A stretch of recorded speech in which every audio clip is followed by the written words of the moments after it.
मैं social life मैंने कम रखी हुई। अच्छा, इसकी ना क्या वजह मिलता से? हूँ। उसकी वजह यह है कि अगर आपने काम करना है तो फिर आपको डिसिप्लिन होना है। जो लोग आपके पास आ रहे हैं आपको पता नहीं है कि ये कब आएंगे कब जाएंगे, तो आपका तो सारा दिन उसी में खप जाएगा। ये बड़ी रिलेटेबल है। हमारी एज के बहुत से लोग सर बहुत सारा वक्त दोस्तों के साथ गुजारना बड़ा प्रेफर करते हैं, तो दोस्तों में कितना टाइम इन्वेस्ट करना चाहिए? दोस्ती एक रिलेटिव टर्म है कि जिसकी समझ नहीं आती कि किस चीज को या किस बंदे को आप दोस्त कहते हैं। जी दुख सुख, मैंने कहा को आप ज्यादा दुखी हैं जिसके लिए आपको बंदा चाहिए जिसके साथ आप माथा फोड़ें, या ज्यादा सुखी हैं कि आपने सुख बांटना शुरू करना है। अगर तो आप लर्निंग फेज में हैं तो कोई एक ऐसा आदमी जैसे आप लर्न कर रहे हैं तो वो इम्पोर्टेंट है। सही है। लेकिन अगर एक ऐसा आदमी जिसके साथ ना बैठ के लर्न कर रहे हैं आप, ना आपकी जिंदगी को खास को कंट्रीब्यूट कर रहा है, तो फिर तो वेस्टेज ऑफ टाइम है। तो मेरा नहीं ख्याल कि हमें लोगों में बहुत ज्यादा टाइम वेस्ट करना चाहिए, सिलेक्टिव होना चाहिए। ये वक्त गुजरने के साथ आपके दोस्तों में कमी हुई या इजाफा हुआ? कमी होती है। मतलब पिछले दिनों मेरे पास एक साहब आए थे, उन्होंने कहा जी मैं आपका दोस्त बनना चाहता हूँ। तो मैंने कहा बेटा 50 साल के बाद बंदा सिर्फ दोस्त बनाता नहीं है, दो जान छुड़ाता है। तो मैं जान छुड़ाने के लिए गुजर रहा हूँ।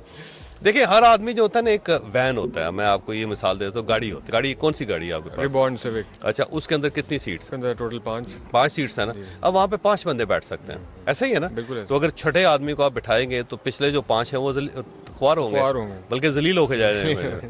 सेम इसी तरह जो होता है ना, आपके रिलेशन की कैपेसिटी होती है। जैसे गाड़ी की कैपेसिटी होती है ना, सेम इस तरह रिलेशन की कैपेसिटी होती है कि आप कितने लोगों को उठा के चल सकते हैं। तो लोग लाइबिलिटीज लेके फिर रहे होते हैं और उनसे मैक्सिमम लोग लाइबिलिटी क्योंकि उसकी वजह यह है कि जिस बंदे के पास आप बैठे हुए हैं ना, तो 2 वजूहात हो सकती है। पहली वजह तो यह है कि उस बंदे के पास भी कोई काम नहीं है, क्योंकि उसने भी कहीं नहीं जाना, उसने भी कुछ नहीं करना। तो अब ये 2 या तो बिल्कुल फारग होंगे या दोनों में से एक आदमी सेमी फारग है।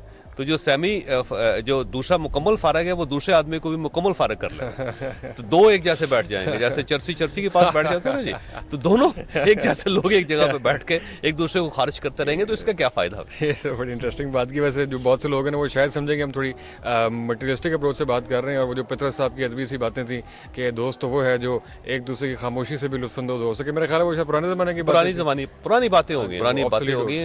जब आप पुराने ज़माने का लिबास नहीं पहन रहे, पुराने ज़माने के खाने नहीं खा रहे, पुराने ज़माने की धोतियाँ नहीं बांध रहे, तो फिर ये ख्यालात क्यों चाहते हैं आके वैसे रहें? चलें, सही है सर।